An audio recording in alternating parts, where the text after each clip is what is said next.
Assalamualaikum warahmatullahi wabarakatuh. Apa kabar semuanya? Mudah-mudahan semuanya sehat walafiat dan semuanya berbahagia dimanapun kalian berada.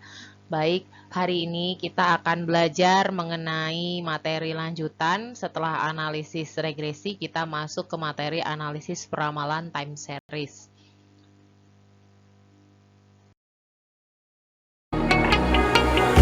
When I'm lonely in the dark, I know you are with me, yeah. Don't you see? Jadi, peramalan time series ini bertujuan untuk menemukan pola dalam sederetan data historis dan mengekstrapolasikan pola tersebut di masa yang akan datang.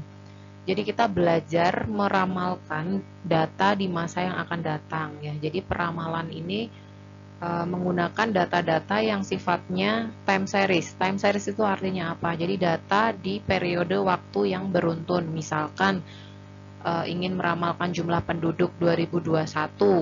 Misalkan Anda ingin meramalkan berapa sih jumlah penduduk Kota Bandar Lampung di tahun 2021, maka Anda hanya butuh data jumlah penduduk misalkan 10 tahun terakhir atau 5 tahun terakhir jumlah penduduk Kota Bandar Lampung.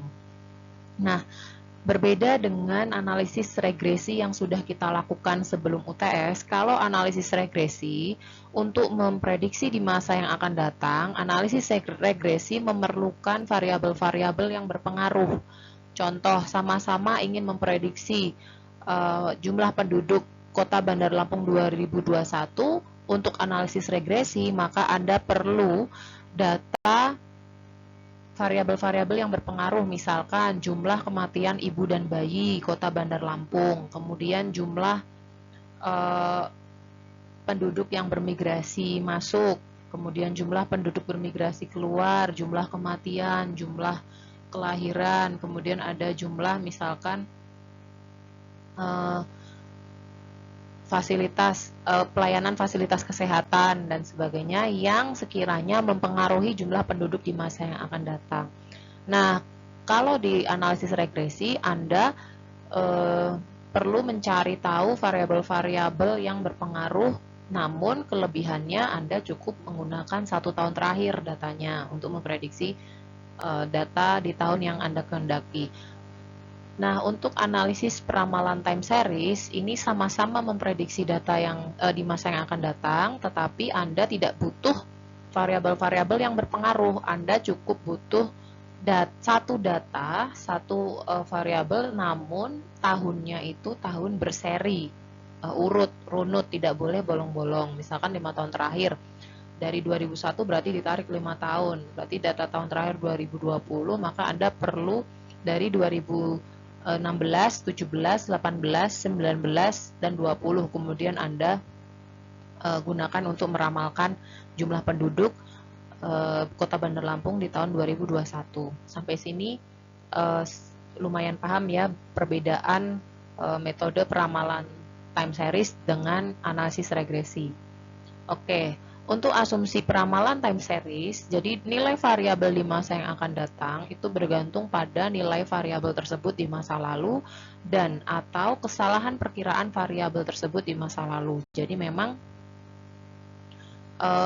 kalau ada data yang salah di masa yang lalu gitu ya, atau misalkan dalam mengumpulkan data 5 tahun terakhir Anda tidak berasal dari satu sumber, misalkan tahun 2016 Anda dapat dari BPS, 2017 Anda dapat dari Dinas Penduduk, 2018 Anda dapat dari Dinas Bapeda misalkan atau Dinas Sosial. Nah, kemudian Anda pakai untuk meramalkan time series, kemungkinan data peramalan pun tidak cukup presisi karena bisa jadi versi dari masing-masing dinas pun berbeda-beda sehingga tingkat kesalahannya tinggi. Ya, berikut adalah ilustrasi bedanya peramalan regresi versus time series. Jadi yang sebelah kiri bahwa terdapat analisis regresi untuk menentukan jumlah penduduk Kota Bandar Lampung 2021. Jadi, kalau versi analisis regresi, dia untuk memperkirakan jumlah penduduk Kota Bandar Lampung tahun 2021, dia membutuhkan variabel-variabel yang berbeda satu sama lain yang berpengaruh terhadap naik turunnya jumlah penduduk di suatu daerah. Nah, berlawanan dengan itu, analisis time series. Jadi di sini analisis time series untuk memprediksi jumlah penduduk Kota Bandar Lampung 2021, dia tidak membutuhkan banyak variabel yang berpengaruh seperti analisis regresi, tetapi dia hanya membutuhkan satu variabel tapi dengan tahun data yang runut atau series, time series ya. Jadi datanya urut. Misalkan untuk memprediksi tahun 2021 dia membutuhkan jumlah penduduk Kota Bandar Lampung di tahun 2019, 18, 17, 16, 15, 14 dan seterusnya. Kira-kira mau memprediksi dengan tahun data misalkan 5 tahun terakhir atau 10 tahun terakhir atau berapa tahun terakhir, itu terserah. Yang penting kalau analisis time series dia membutuhkan data yang tahunnya runut, tidak boleh bolong-bolong ya. Dengan sumber data diusahakan itu sama, jadi jangan berbeda-beda.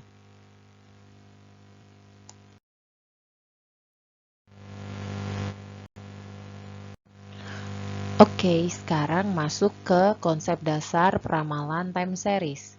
Jadi, seperti yang saya jelaskan sebelumnya, Anda sudah mengetahui bahwa perbedaan time series dengan regresi, kalau regresi dia lebih mencari tahu selain memprediksi ya, dia mencari tahu apakah variabel-variabel yang digunakan untuk menentukan kondisi di masa yang akan datang itu memiliki pengaruh terhadap nilai yang dicari di masa yang akan datang.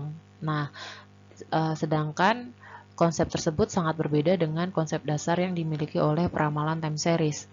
Kalau peramalan time series, dia memperlakukan sistem sebagai suatu black box dan tidak berusaha untuk mengungkapkan faktor-faktor yang berpengaruh. Jadi memang time series tidak mencari tahu faktor-faktor yang berpengaruh karena ya tadi ilustrasi yang Anda lihat, time series hanya menggunakan single variable, namun datanya itu memiliki tahun yang runut. Nah, itu sudah jelas sangat berbeda dengan regresi yang menginput banyak variabel yang berpengaruh. Kalau time series dia tidak butuh banyak variabel, tetapi cukup satu variabel dengan banyak tahun yang urut gitu ya, yang berseries. Kemudian sistem dipandang secara sederhana sebagai generating proses yang tidak diketahui. Jadi kembali lagi ke konsep bahwa memang time series hanya melihat prediksi di masa yang akan datang itu melalui satu variabel sehingga dia tidak mengetahui bagaimana proses itu terbentuk. Maksudnya proses itu adalah bagaimana nilai yang dicari di masa yang akan datang itu dapat diketahui. Dia tidak melihat variabel-variabel apa yang memungkinkan nilai di masa yang akan datang itu naik atau turun. Dia hanya berdasarkan tren dari data-data di tahun-tahun sebelumnya.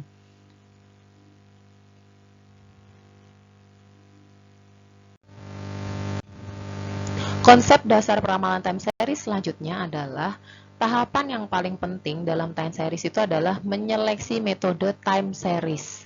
Kenapa? Karena metode yang akan Anda hadapi itu nanti akan banyak sekali. Anda harus memilih pakai metode time series yang mana yang sesuai. Nah, bagaimana Anda tahu mana yang sesuai? Anda harus ngecek pola datanya. Nah, berbicara pola data, di dunia ini terdapat 4 pola data, yaitu pola data horizontal atau stasioner,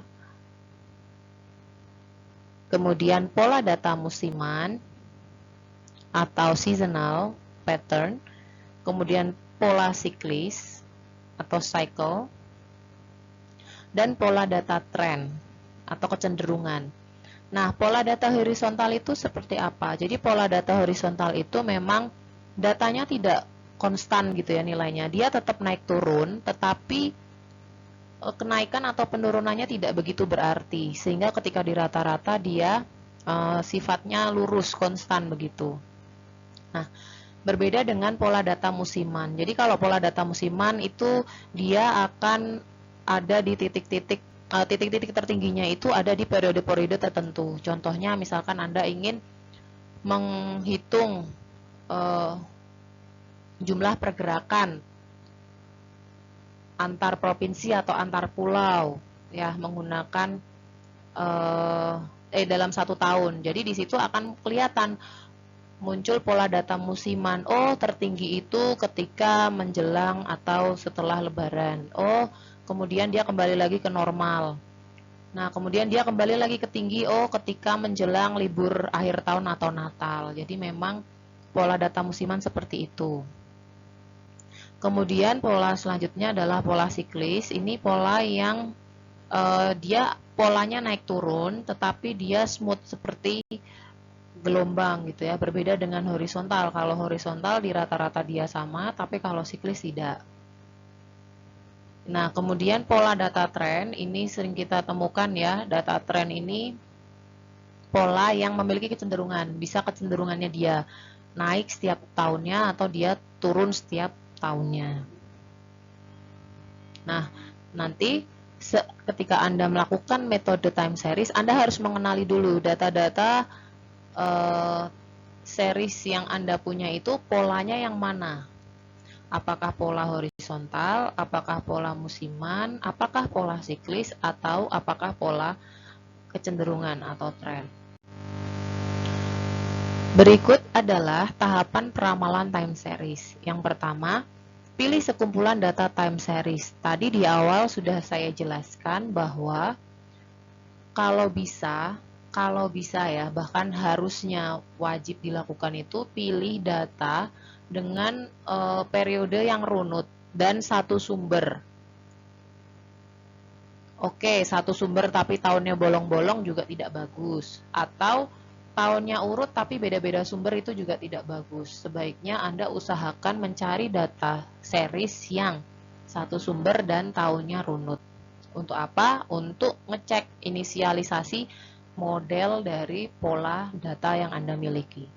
Kemudian pilih metode yang sesuai. Tadi, setiap metode yang dipilih wajib menyesuaikan pola data ya. Polanya yang mana di antara 4 itu. Oke, kemudian awali metode itu gunakan data inisialisasi, yaitu data dengan kita ngecek pola data apakah sudah sesuai atau belum dengan metode yang kita pilih. Oke, kembali ke poin kedua. Metode yang sesuai itu nanti di metode time series tidak hanya satu metode, ada beberapa metode yang bisa diterapkan untuk satu pola data yang sama. Jadi silahkan melakukan dengan 2 atau 3 metode, nanti dipilih hasilnya yang paling presisi ya. Kemudian lakukan peramalan data uji. Nah, nanti Anda mengeksekusi analisis time series. Di sini kalau datanya sedikit atau sampelnya kecil, Anda bisa cukup melakukan perhitungan manual di Excel. Tapi kalau datanya cukup besar, saya sarankan menggunakan SPSS. Kemudian yang terakhir, gunakan model yang sesuai. Jadi tadi ya, ketika saya menjelaskan poin 2, kemungkinan metode yang sesuai itu tidak hanya satu, bisa 2 atau 3 metode. Nah, di akhir Anda akan diminta memilih mana yang Anda pilih hasil akhir prediksinya. Nah, untuk mengambil hasil yang paling presisi, Anda ngecek manakah yang memiliki mean absolute error yang paling kecil di antara masing-masing metode. Berikut adalah metode peramalan time series ya. Pada umumnya, metode peramalan time series itu dibedakan menjadi 2 metode. Satu, metode smoothing atau pelurusan, sama kayak smoothing rambut ya. Jadi di time series ini juga ada pelurusan data. Karena datanya tadi acak naik turun, kita coba untuk meluruskan sehingga ketahuan polanya yang mana. Nah, yang kedua adalah metode dekomposisi. Kalau dekomposisi ini konsepnya adalah dia memecah pola data itu ke dalam segmen-segmen. Ada segmen siklis, ada segmen musiman, dan ada segmen tren. Jadi dia pecah menjadi 3 segmen. Nah, di metode smoothing ada dua pendekatan, satu dengan perata-rataan, yang kedua dengan smoothing eksponensial. Jadi untuk metode perata-rataan sendiri ini digunakan untuk data yang sifatnya stabil, tidak ada lonjakan yang drastis. Nah, di sini ada 3 metode, ada simple average, ada single moving average, dan ada double moving average. Single moving average ini untuk data yang naik turun. Jadi naik turun itu maksudnya ada dua ya, tadi naik turun itu ada siklis dan ada musiman. Kalau simple average ini jelas, dia wajib datanya harus stasioner atau horizontal, jadi yang sifatnya konstan. Kemudian yang ketiga, ini double moving average, ini untuk data yang memiliki kecenderungan atau tren. Nah, metode selanjutnya di metode smoothing adalah metode smoothing eksponensial.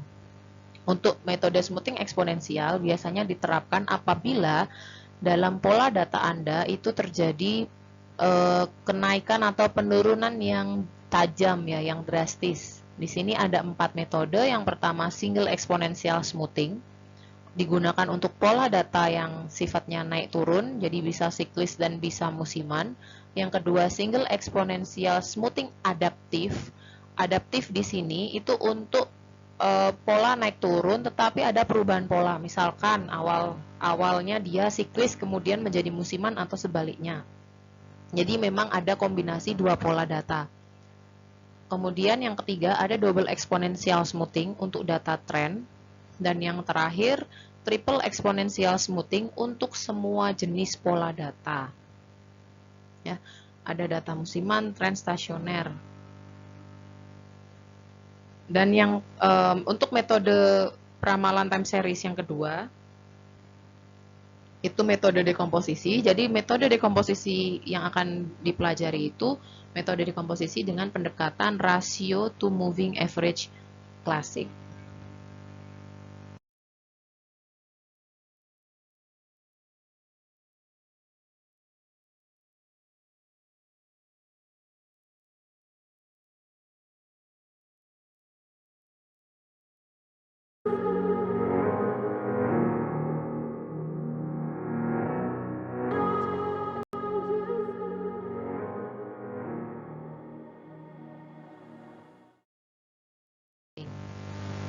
Konsep dasar smoothing itu yang pertama, bahwa di metode smoothing itu melakukan pembobotan atau pemulusan pengamatan masa lalu dalam suatu data time series untuk meramal masa depan.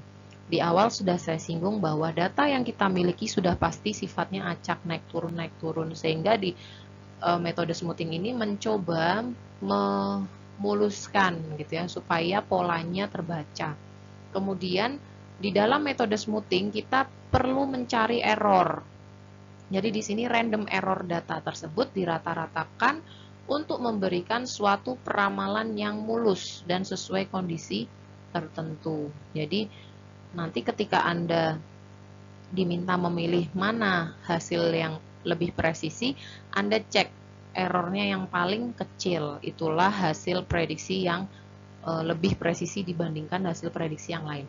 Kemudian keuntungan dari metode smoothing ini yaitu murah, mudah, dan dapat diselesaikan dengan cepat karena memang metode smoothing ini jauh lebih mudah dibandingkan metode dekomposisi. Kemudian yang keempat adalah diterapkan bila elemen yang diramal cukup banyak.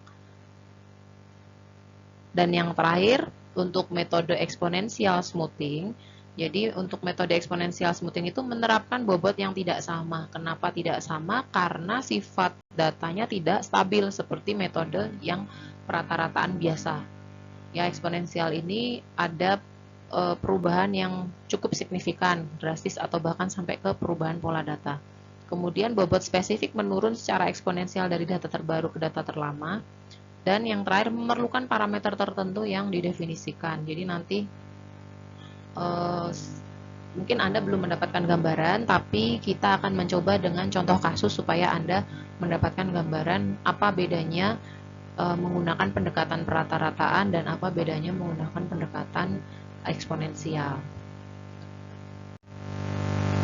Kapan menggunakan metode smoothing? Jadi di metode smoothing dengan pendekatan perata-rataan itu terdapat 3 metode smoothing. Yang pertama simple average, digunakan dengan melakukan perata-rataan data masa lalu. Jadi simple average, simple sederhana, average itu merata-ratakan. Jadi Anda hanya merata-ratakan secara sederhana. Jadi total dari data Anda dibagi dengan jumlah objek data Anda, hanya seperti itu. Kemudian yang kedua, single moving average, dilakukan perata-rataan dan pengamatan terakhir. Jadi di sini Anda melakukan perata-rataan tetapi bergerak setiap satu periode. Kemudian double moving average ini Anda bergeraknya 2 kali, sebenarnya sama dengan single moving average, langkah-langkahnya cuman dia 2 kali pergerakan.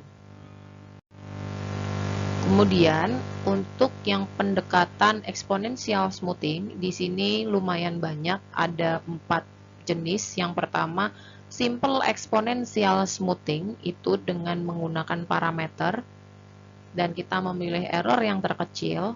Kemudian adaptive simple exponential smoothing. Jadi tadi sudah saya jelaskan, di sini ada kata-kata adaptif, artinya ada perubahan pola data yang kita miliki.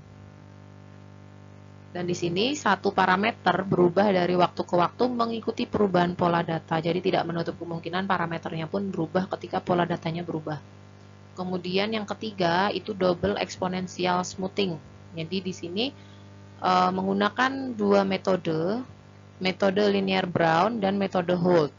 Metode linear Brown itu dipakai memakai satu parameter yang sama untuk 2 exponential smoothing. Karena tadi ya, double itu berarti 2. Jadi parameternya 1 tapi 2 dipakai untuk kedua-duanya.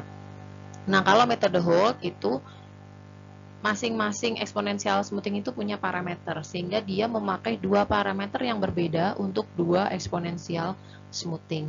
Ya, paham bedanya ya, yang linear itu parameternya 1 untuk 2 kali smoothing, kalau metode Holt itu 2 parameter untuk 2 kali smoothing.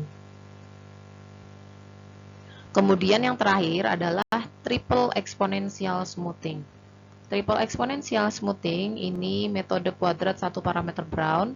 1 parameter digunakan untuk 3 exponential smoothing. Jadi sama ya, Brown untuk double exponential smoothing itu 1 parameter untuk 2. Nah, untuk yang triple itu 1 parameter untuk 3 exponential smoothing. Kemudian yang selanjutnya ada metode trend dan season 3 parameter winter. Jadi 3 parameter yang berbeda digunakan untuk masing-masing 3 exponential smoothing. Jadi sama, mirip dengan Holt. Kalau tadi 2 parameter beda untuk 2 exponential smoothing, kalau ini 3 parameter beda yang berbeda untuk 3 exponential smoothing. Stay fokus ya guys, jangan bingung. Ntar lagi kita akan praktek kok.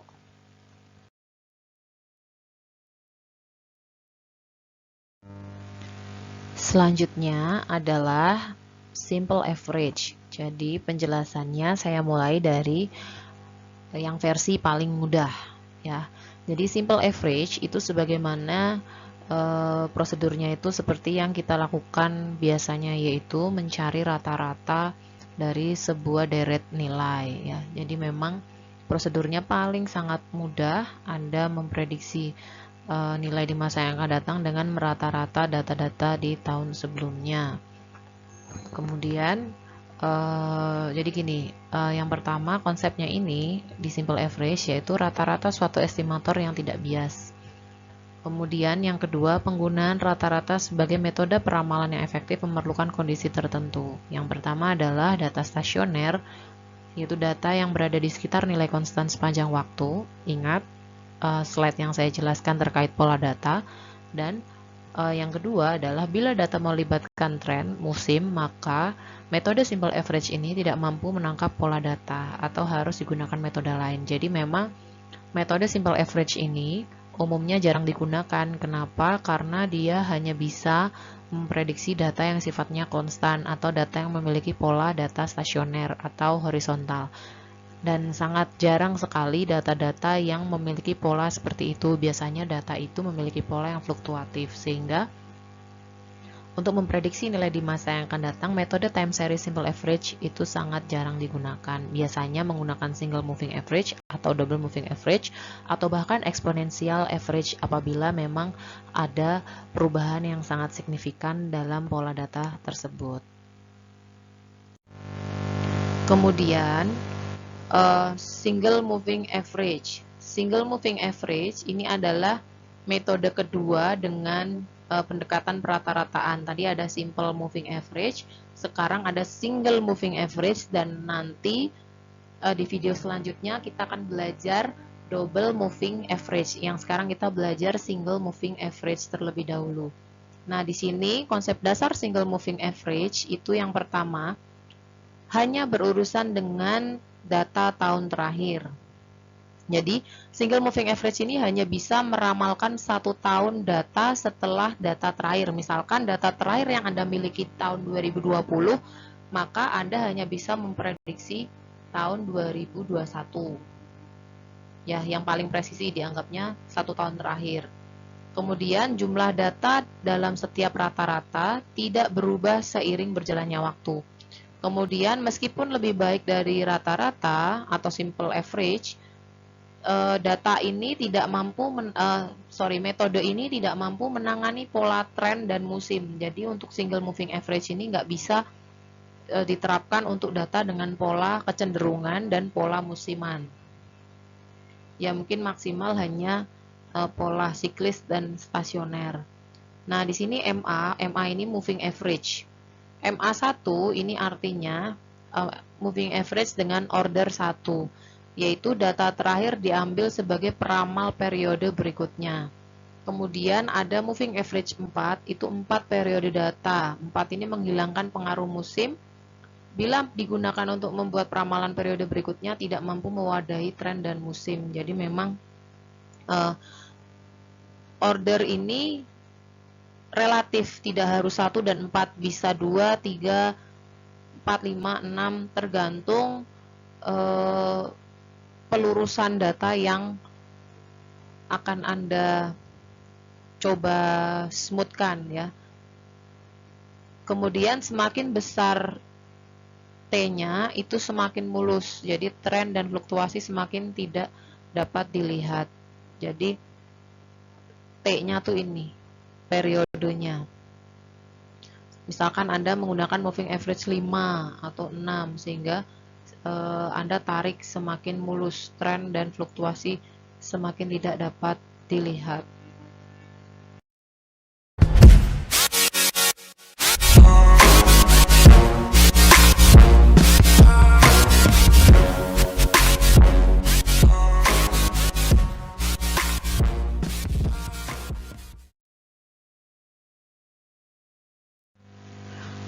Oke guys, sekarang kita lanjut ke contoh kasus peramalan dengan single moving average. Nah, di sini ada soal atau kasus. Jadi, Anda diminta untuk memprediksikan besaran pendapatan daerah Kota Bandar Lampung di tahun 2021. Nah, data yang Anda miliki itu adalah data pendapatan tahun 2010 sampai dengan 2020. Satuannya dalam miliar rupiah. Nah, soalnya itu Anda diminta prediksikan dengan menggunakan metode single moving average per 3 tahunan dan per 5 tahunan. Kemudian, pilihlah hasil prediksi pendapatan yang paling presisi. Jadi, Anda diminta untuk meramalkan besaran pendapatan Kota Bandar Lampung di tahun 2021 dengan 3 periode moving average dan dengan 5 periode moving average. Nanti Anda akan dari masing-masing peramalan dengan 3 periode dan dengan 5 periode. Di akhir Anda harus memilih, Anda mau menggunakan hasil prediksi yang menggunakan 3 periode atau menggunakan 5 periode. Anda harus jeli mana yang lebih presisi, hasil prediksi yang 3 periode atau yang 5 periode. Baik.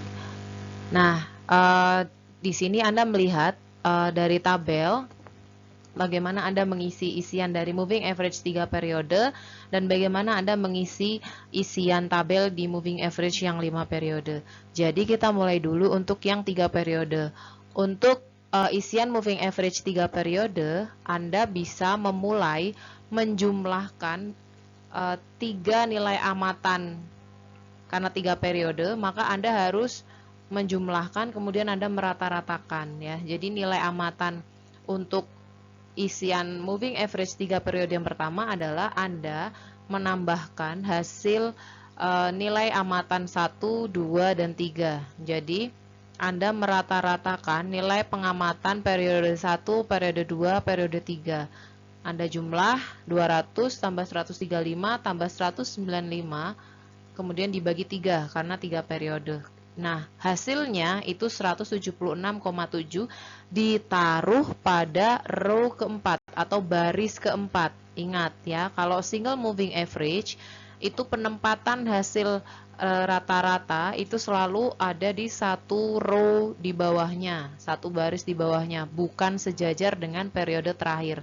Jadi, untuk isian moving average 3 periode, jelas periode pertama, periode kedua, dan periode ketiga ini memang tidak ada nilainya. Kenapa? Karena baru bisa diisi di baris keempat. Baris keempat dapat dari mana? Dapat dari hasil rata-rata nilai amatan periode 1, periode 2, dan periode ketiga. Nah, pun sama demikian dengan cara mencari moving average 5 periode. Caranya adalah sama, karena 5 periode maka Anda harus merata-ratakan nilai pengamatan periode 1 sampai periode kelima. Ini kita perhatikan ya, kita bergeser ke yang moving average 5 periode. Jadi untuk mengisi isian moving average 5 periode yang pertama, Anda harus merata-ratakan nilai pengamatan 1 sampai 5. Jadi untuk mengisi baris ke-6, maka Anda harus menambah 200 tambah 135 tambah 195 tambah 197,5 tambah 310 dibagi dengan 5. Kenapa 5? Karena 5 periode moving average. Nah, lakukan hal yang sama, yaitu hasil dari rata-rata Anda tempatkan di baris ke-6, row ke-6 ya. Oke, kemudian Anda melakukan hal yang sama untuk kolom-kolom selanjutnya.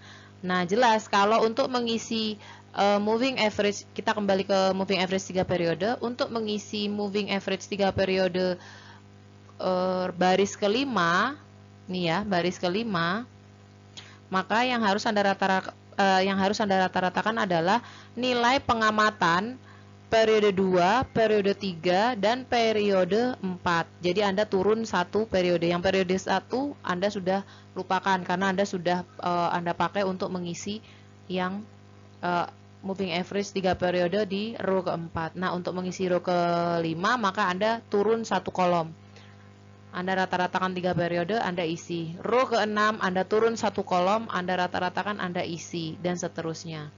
Pun sama demikian dengan yang 5 periode. Jadi untuk mengisi yang row ke-7 atau baris ke-7, maka Anda harus merata-ratakan nilai amatan kedua sampai nilai amatan ke-5. Kemudian Anda rata-rata ya, Anda bagi 5. Dan seterusnya sampai akhir. Demikian ya, ini ilustrasinya. Ya. Anda lakukan sampai Anda berhasil menemukan periode ke-12, artinya nilai yang Anda cari di tahun 2021. Nah, di sini ada dua nilai, yaitu nilai dari moving average 3 periode didapatkan 244,2 miliar, sedangkan nilai prediksi pendapatan dengan moving average 5 periode didapatkan 203,5 miliar. Lalu manakah yang harus Anda pilih? Oke, selanjutnya adalah cara menentukan hasil peramalan mana yang peramalan dengan 5 periode atau 5 tahunan ya. Jadi ada dua hasil, kemudian Anda harus menentukan Anda mau pilih yang mana, 244,2 miliar atau 203,5 miliar. Nah, cara menentukannya yaitu dengan Yang pertama, Anda harus mencari rata-rata error terkecil. Yang kedua adalah harus mencari rata-rata absolute error terkecil. Yang ketiga, Anda harus mencari rata-rata absolute percentage error yang terkecil. Kemudian yang keempat, Anda harus mencari standar deviasi dari error yang terkecil. Dan yang terakhir adalah Anda harus mencari rata-rata error kuadrat yang terkecil.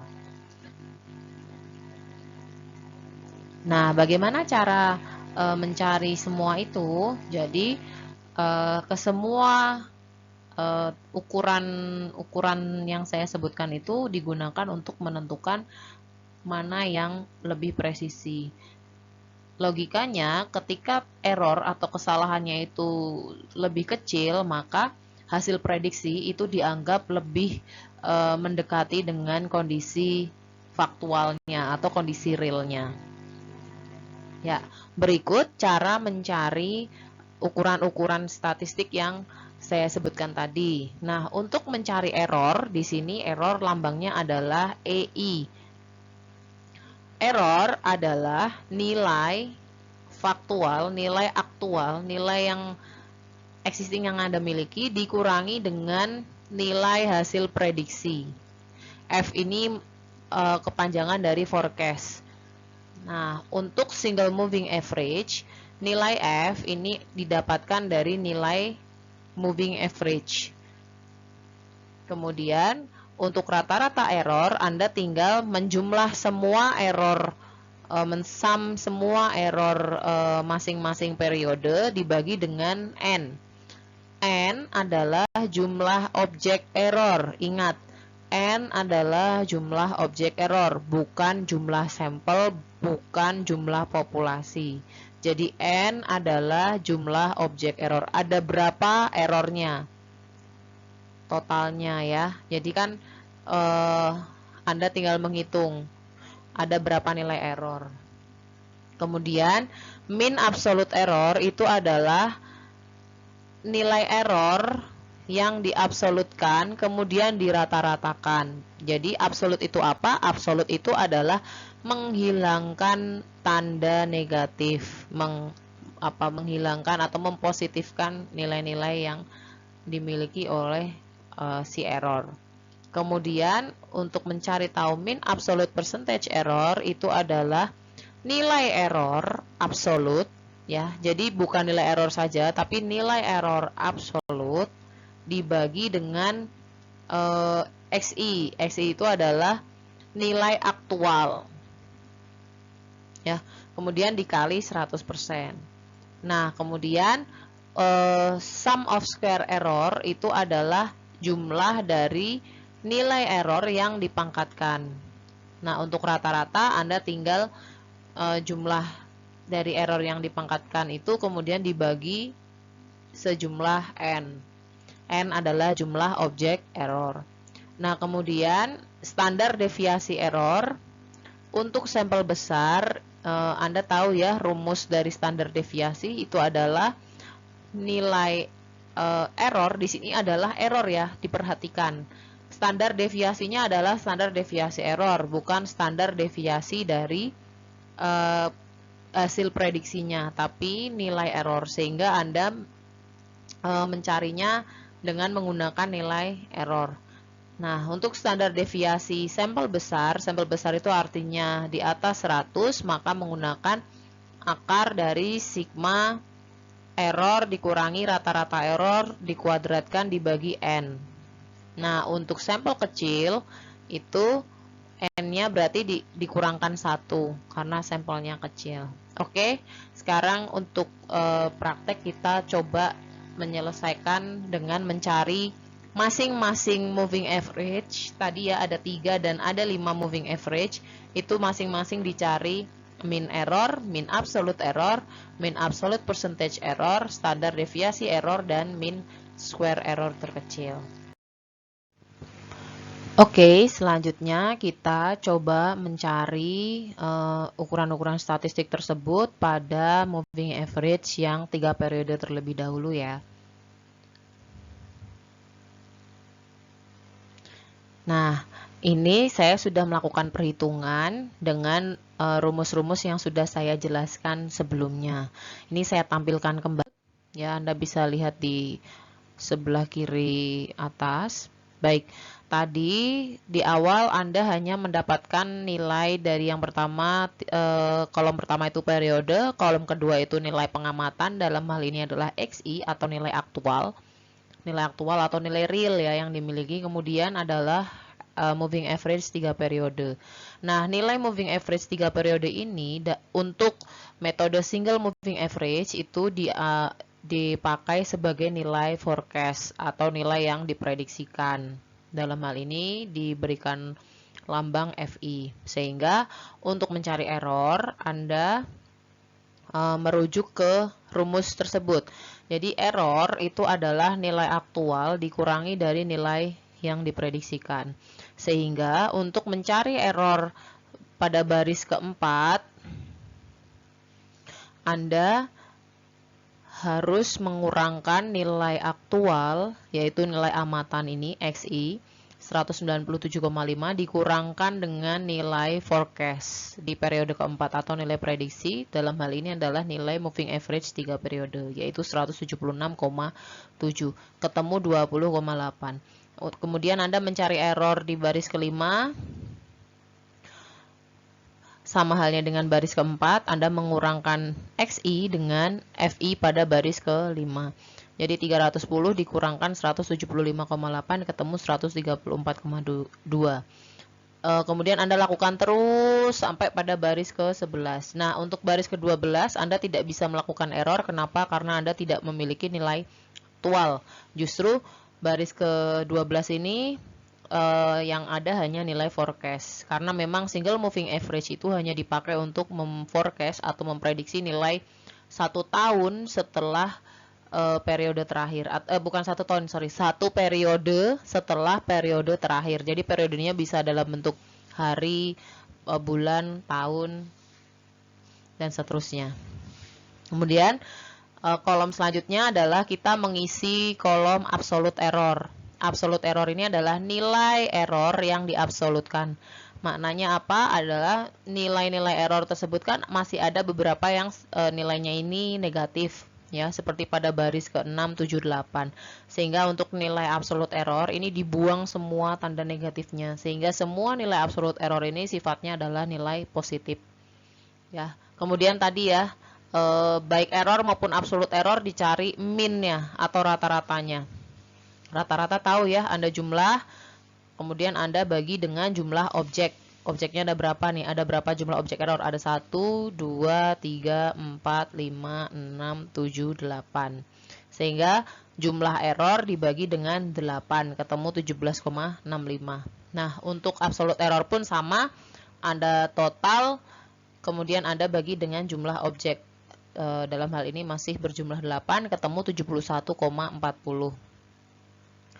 Kolom selanjutnya kita mencari rata-rata absolute percentage error. Ya, ingat di sini yang dicari persentasenya adalah nilai error absolut, bukan nilai error. Sehingga untuk mencari mean absolute percentage error pada baris keempat, caranya adalah nilai absolute error baris keempat, yaitu 20,8 dibagi dengan nilai aktual baris keempat, nilai amatan ya ini, yaitu 197,5. Kemudian Anda kali dengan 100%, ketemu 10,53%. Kemudian untuk baris kelima, Anda lakukan hal yang sama, yaitu dengan membagi 134,2 dibagi dengan 310 dikali 100%, ketemu 43,29%. Terus Anda lakukan sampai baris ke-11 sampai selesai. Kemudian setelah itu Anda mencari rata-rata. Rata-ratanya gimana? Sama dengan merata-ratakan secara sederhana. Anda total semuanya, kemudian Anda bagi dengan sejumlah objek, yaitu 8, ketemu 34,89%. Nah, kemudian untuk standar deviasi, gampangnya Anda cari dulu nilai error dikurangi nilai rata-rata error dikuadratkan. Nah, Untuk mencari 9,92 ini Anda dapatkan dari nilai error. Ini nilai error ya, bukan absolute error. Jadi nilai error 20,8 dikurangkan dengan nilai rata-rata. Rata-ratanya adalah ini,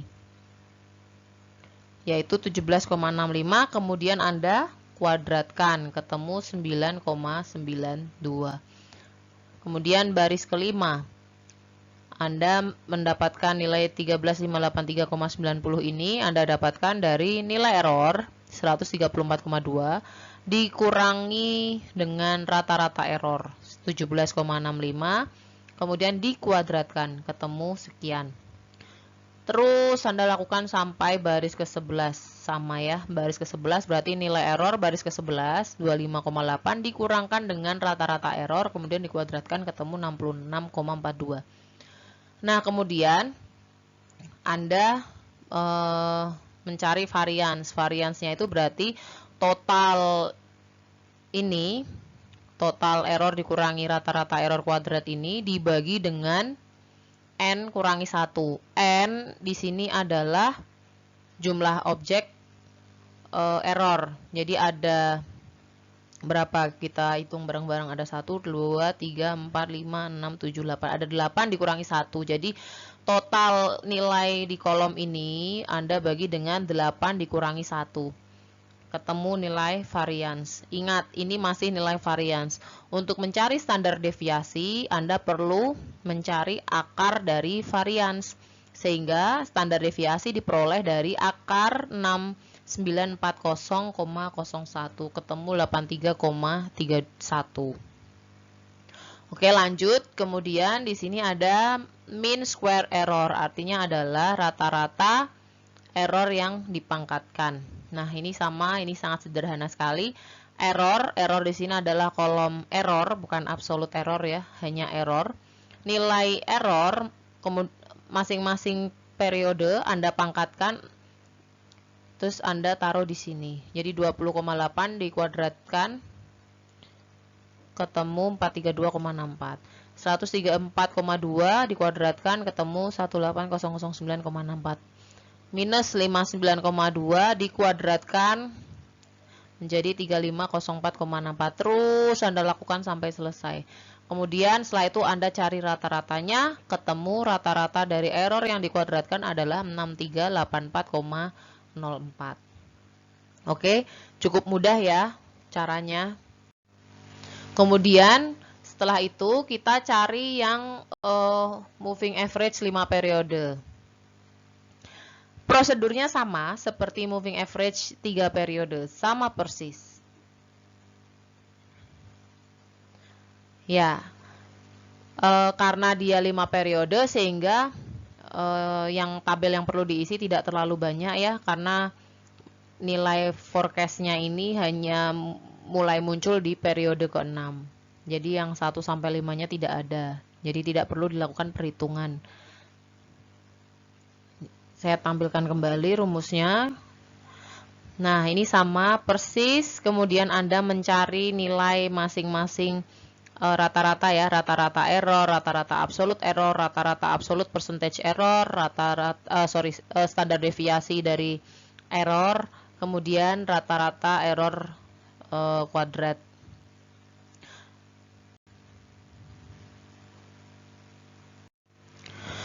Baik, kemudian langkah terakhir adalah bagian pemilihan hasil peramalan dan bagaimana interpretasi hasil.